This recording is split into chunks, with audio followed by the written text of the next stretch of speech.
Lorsque vous lisez la Bible en entier, vous allez commencer à entrevoir les réponses à certaines questions. Qu'est-ce que Dieu prépare dans ce monde? Qu'est-ce qu'il est en train de faire? Qu'est-ce que moi j'ai à voir avec tout ça? Où est ma place dans le plan de Dieu? Si vous voulez comprendre tout cela, alors assurez-vous de ne pas négliger ni d'éviter certaines parties de la parole de Dieu.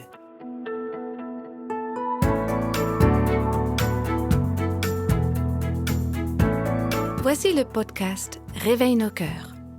Nous avons tous besoin d'une alimentation équilibrée et je suis sûre que parmi les résolutions prises en début d'année, beaucoup d'entre nous avons décidé de manger plus sainement et plus équilibré.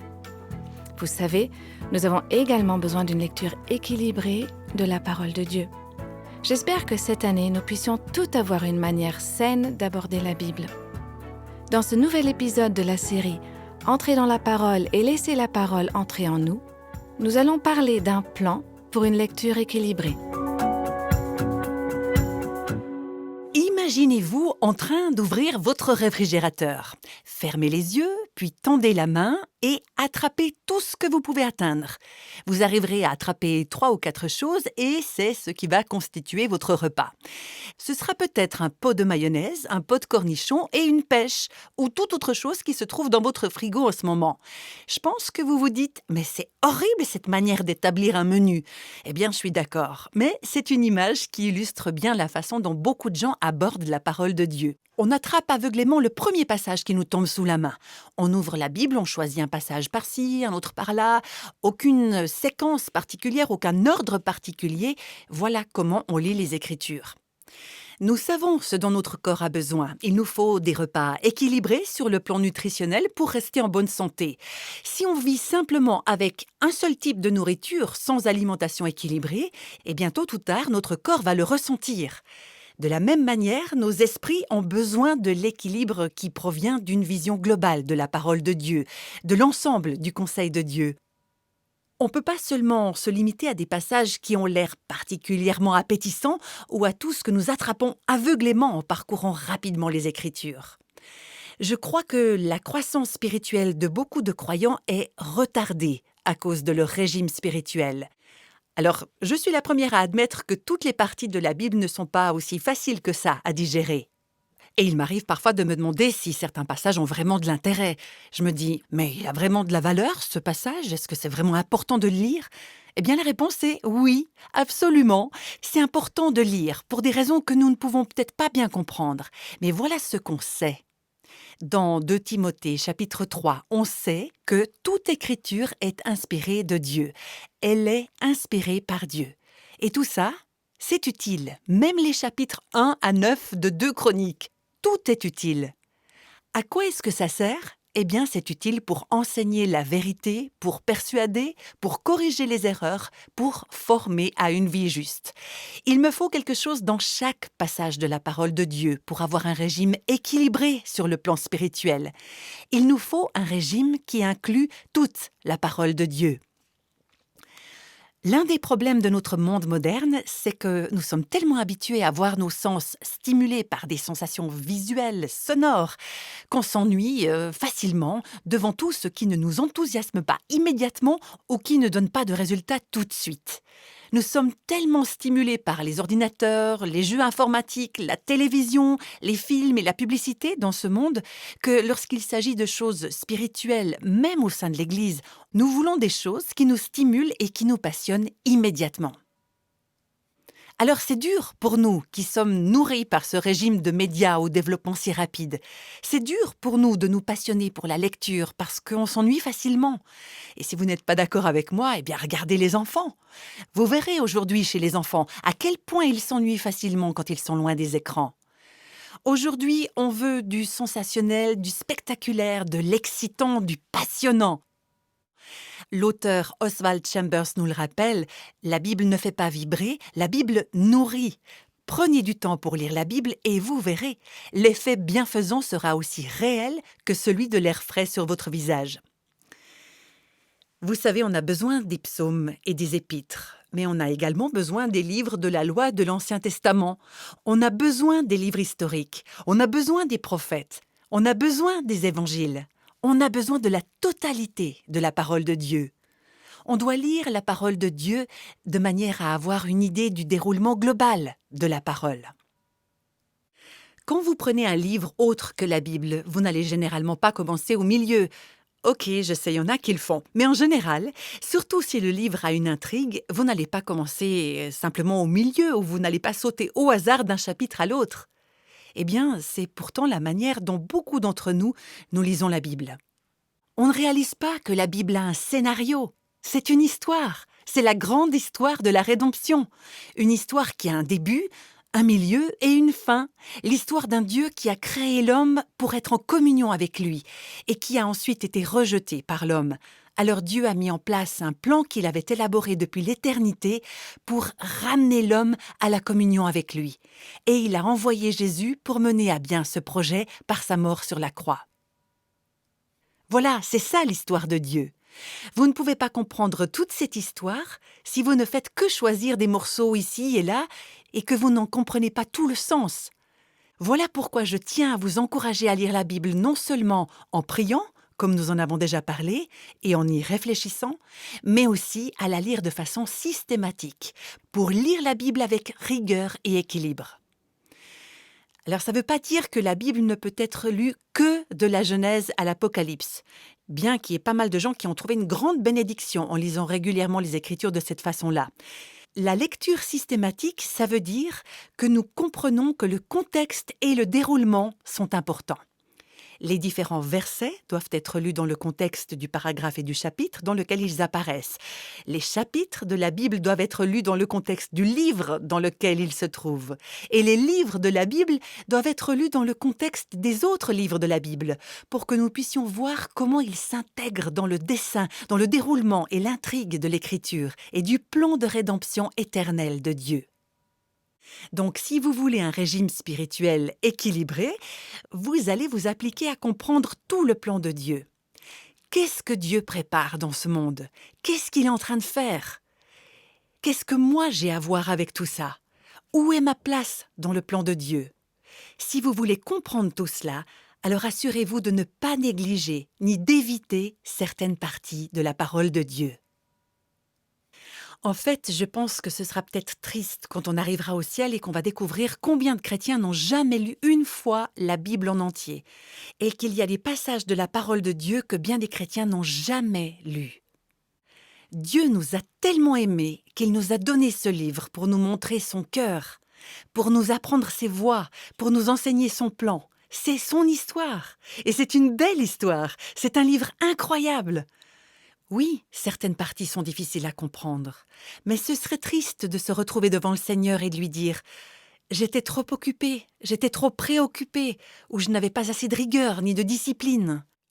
Je n'ai même jamais parcouru les livres de Moïse, je n'ai tout simplement pas réussi à lire les livres prophétiques de l'Ancien Testament. » Alors voilà ce que nous avons manqué, ce serait vraiment triste.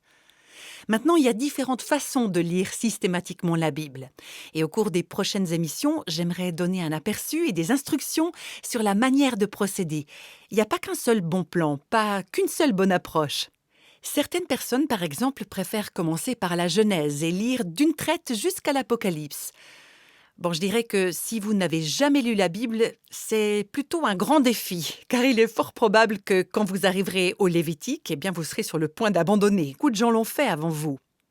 En fait, il existe différentes approches ou différents plans qui peuvent vous aider à lire la Bible de manière systématique, mais qui ne vous rebutent pas quand vous arriverez dans les parties les plus difficiles. Tout d'abord, j'aimerais dire que si vous n'avez pas déjà l'habitude de lire la Bible, alors commencez lentement. Ne vous fixez pas pour objectif de lire toute la Bible au cours des 30 prochains jours ou des 6 prochains mois ou peut-être même au cours de l'année qui vient si vous n'avez jamais lu la Bible régulièrement et systématiquement. Il y a pas mal de façons de lire la Bible de manière systématique, en fonction du rythme auquel vous souhaitez la lire. Il existe beaucoup de plans de lecture de la Bible qui sont disponibles. On en a rassemblé plusieurs et à la fin du podcast, on vous dira comment vous pouvez les obtenir. Permettez-moi juste de vous dire que, personnellement, j'aime toujours lire en même temps l'Ancien et le Nouveau Testament. J'ai trouvé ça tellement utile au cours de mes plus de 50 dernières années de lecture des Écritures. Et il y a plusieurs raisons à ça. D'une part, c'est que l'Ancien Testament éclaire le Nouveau Testament, et inversement. On les comprend mieux l'un à la lumière de l'autre. C'est plus facile de voir les liens entre les deux quand on lit les deux en même temps. D'autre part, je n'aime pas rester trop longtemps sans lire les évangiles. Dans la Bible, c'est là qu'on obtient l'image la plus claire de Jésus. Il est partout dans la Bible, mais c'est là que nous obtenons l'image la plus ciblée. Et puis, il y a une autre chose encore, c'est que quand vous lisez simultanément les deux testaments, vous constatez que les passages les plus difficiles de l'Ancien Testament s'équilibrent avec d'autres passages un peu plus faciles à digérer. Mon père avait une habitude dont il s'est rarement écarté au cours des 28 ans de sa vie chrétienne avant son décès. Chaque jour, il lisait 5 psaumes et un chapitre des Proverbes. Ça lui permettait de parcourir les livres des psaumes et des Proverbes tous les mois, en fait, tous les 30 jours. Après, il lisait à la suite 2 chapitres de l'Ancien Testament et un du Nouveau Testament. Et je crois que ça vous fait traverser l'Ancien Testament 1 fois par an et le Nouveau Testament 2 fois par an, quelque chose comme ça. Ça, c'est une manière de faire. En réalité, peu importe le plan que vous utilisez, tant que vous trouvez quelque chose qui fonctionne pour vous, tant que vous le faites pour lire de manière consécutive et réfléchie les différentes parties de l'Écriture, et tant que vous finissez par lire l'ensemble de la Bible. Et je vous encourage aussi à changer de temps en temps. J'ai constaté que si parfois je modifie le plan que j'utilise pour lire les Écritures, eh bien mon enthousiasme pour la lecture de la parole reste frais, intact. Si vous constatez que votre moment de lecture de la Bible devient un peu monotone, c'est peut-être le moment de changer de plan. Quel que soit votre choix, trouvez un plan, persévérez et restez fidèle au cours des 30 prochains jours pour relever ce défi de 30 jours. Mais ensuite, j'espère que pendant le reste de l'année et le reste de votre vie, vous aurez pris l'habitude, le modèle de lire la parole de Dieu et de la lire systématiquement. Il y a différentes manières d'observer les Écritures. L'une d'elles serait sous un microscope et l'autre extrême serait via un télescope, si je peux me permettre d'utiliser ces images. Ça représente quoi d'observer la parole de Dieu sous un microscope ? Eh bien, c'est quand on choisit de lire chaque jour une petite partie des Écritures, en méditant soigneusement chaque mot, chaque phrase, en les disséquant et en les digérant lentement. On devrait toujours méditer la parole de Dieu, mais en ce qui me concerne, il y a des moments où j'aime ralentir le rythme de mes lectures habituelles avec un passage un peu comme je le fais avec le psaume 119 à travers cette série de podcasts. J'ai lu le psaume, je l'étudie, je le médite, je vais me coucher en écoutant ce psaume, ça c'est assez sympa à faire, en essayant de mettre ce passage sous un microscope. Charles Spurgeon croyait vraiment en cette approche de la lecture des Écritures. Voilà ce qu'il a écrit.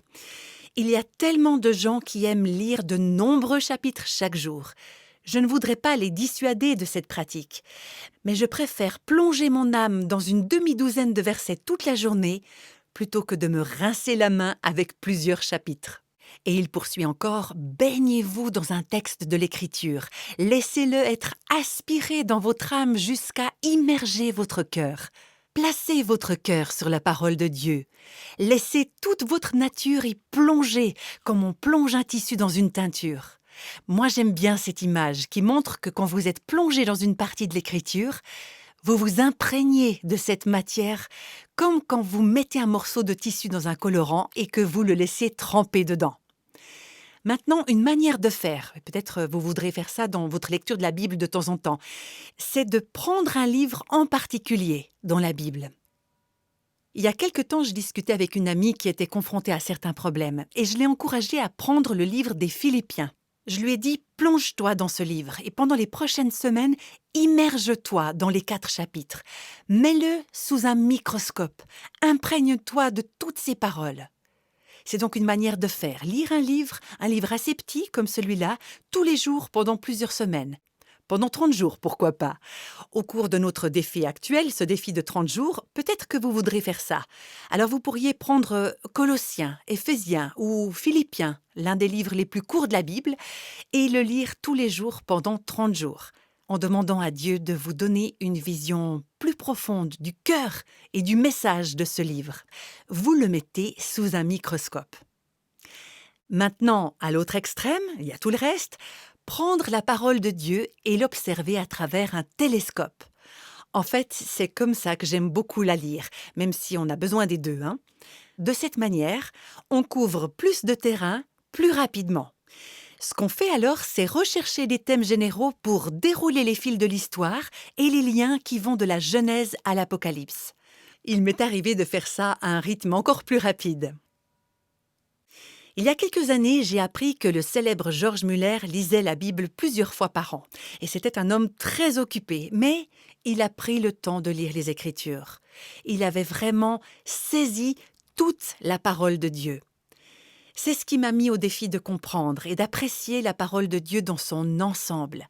C'est ce qu'on fait lorsqu'on lit les Écritures à un rythme plus rapide, que ce soit une fois par an ou à tout autre rythme. Mais vous les lisez plus rapidement. Vous avez une vue plongeante sur le plan panoramique de Dieu. Vous allez découvrir que les thèmes qui traversent les Écritures sont comme des fils de tapisserie tissés ensemble pour former la magnifique histoire de la rédemption.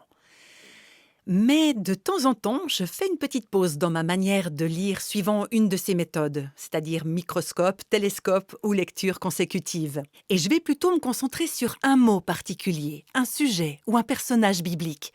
Et pendant un moment, je vais centrer mon attention sur l'étude de ce mot, de ce thème ou de cette personne. Mais je dirais seulement que ça doit rester sur une période assez courte pour ne pas négliger de lire la Bible de manière consécutive et systématique. Maintenant que vous lisez avec les moyens que vous aurez choisis, surtout ne vous découragez pas. Rappelez-vous, comme on l'a déjà dit à plusieurs reprises, que ce ne sera pas chaque jour un festin spirituel, pas plus que les repas que vous mangez chaque jour sont des banquets succulents. Il y a certains passages qui auront plus un goût de carton qu'un goût de miel. Il y en a qui seront vraiment laborieux. Mais la valeur et l'impact de la parole de Dieu dans nos vies ne se voient pas dans ce qu'on lit en un seul jour ou en une semaine. La valeur d'un régime alimentaire équilibré physiquement n'est généralement pas ressentie en un seul jour ou en une seule semaine. Ce sont plutôt les effets et les avantages cumulés qui résultent du fait de bien manger qui se ressentent sur une longue période. Alors, quand vous rencontrez des passages de l'Écriture qui ont l'air insensés ou qui n'ont apparemment aucune valeur, n'abandonnez pas. Ne partez pas du principe que ces portions-là ne valent rien. On a besoin de chaque partie des Écritures pour notre croissance spirituelle. On a besoin d'un régime équilibré spirituellement. Rappelez-vous que, qu'on la comprenne ou pas, qu'elle soit facile à lire ou pas, la parole de Dieu est toujours profitable. Tout est profitable, même les passages qui sont les plus difficiles à comprendre ou qui ont l'air d'avoir relativement peu de valeur. Je crois qu'ils nous sanctifient, qu'ils nous purifient et qu'ils nous font mûrir à mesure qu'ils pénètrent dans notre système. Je ne sais pas comment ça marche, mais je crois que quand je lis les généalogies avec mon cœur, en priant et en communion avec Dieu, l'Esprit de Dieu utilise même ces passages d'une manière ou d'une autre pour purifier et sanctifier mon esprit. Donc, quelle que soit votre approche de la lecture, je vous rappelle encore une fois que nous avons différents plans de lecture de la Bible à disposition et que nous vous les proposons à travers cette série et sur notre site internet. Alors, j'espère que vous allez en choisir un et que vous l'utiliserez cette année. Mais ne soyez pas esclaves de la méthode. Ne vous laissez pas prendre au piège des mécanismes de comment lire les Écritures au point de rater l'objectif. Rappelez-vous que le but n'est pas la vitesse à laquelle vous pourrez traverser la Bible. Le but, c'est de rencontrer Dieu chaque jour au calme. Et ça, c'est pour que la parole vivante et la parole écrite entrent en vous et pour cultiver une relation intime avec Jésus, la parole vivante. Je tiens à vous rappeler qu'il est possible de connaître la parole de Dieu intellectuellement, de bout en bout, sans pour autant réussir à connaître Dieu. Je me souviens de ce que Jésus a dit aux pharisiens de son temps. C'étaient des experts théologiques. Ils connaissaient la parole de Dieu, chaque mot, chaque lettre.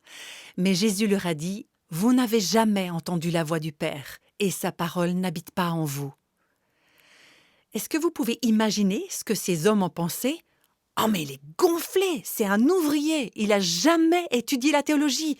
Et c'est lui qui nous dit qu'on ne connaît pas Dieu et que la parole de Dieu n'habite pas en nous ?»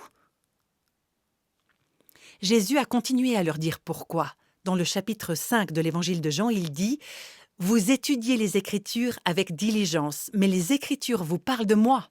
et vous ne venez pas à moi pour trouver la vie. En d'autres termes, il dit « Vous m'avez raté ». Vous n'avez pas capté le message. Vous avez rempli votre tête de connaissances, mais vous êtes passé à côté de la relation avec moi. Donc, ne manquez pas l'objectif de l'étude de la Bible. Ne ratez pas le but de la lecture de la Bible. C'est pas une chose de plus à cocher dans votre liste. C'est bien d'avoir une liste de choses à faire, surtout si notre cœur n'est pas là où il devrait être. C'est bien d'avoir de bonnes habitudes. Mais on ne veut pas juste une habitude. On veut une relation avec Dieu. L'objectif d'entrer dans la parole, c'est de rencontrer Jésus. C'est lui l'objet de notre quête. Donc ne ratons pas la cible. Laissons notre lecture de la Bible nous diriger vers Jésus.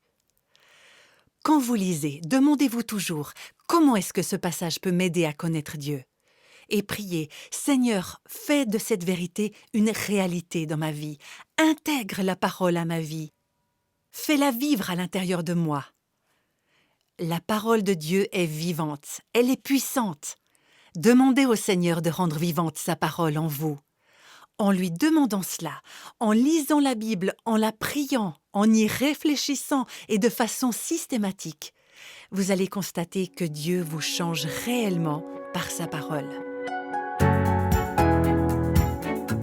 C'est vrai, souvent j'ouvre la Bible et je commence à lire un peu au hasard.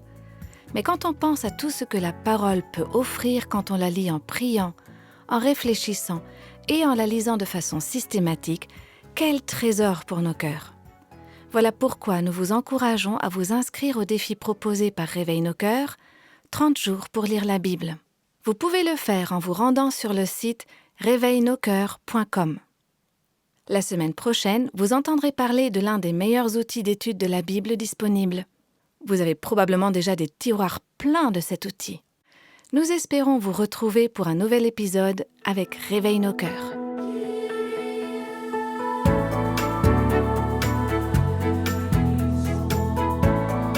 Tous les extraits de la Bible sont tirés de la version Parole de vie. Réveille nos cœurs est le ministère français de Revive Our Hearts, initiative de Life Action Ministries avec Nancy DeMoss-Wolgemuth. Avec les voix de Christine Raymond et Jeannette Kosman.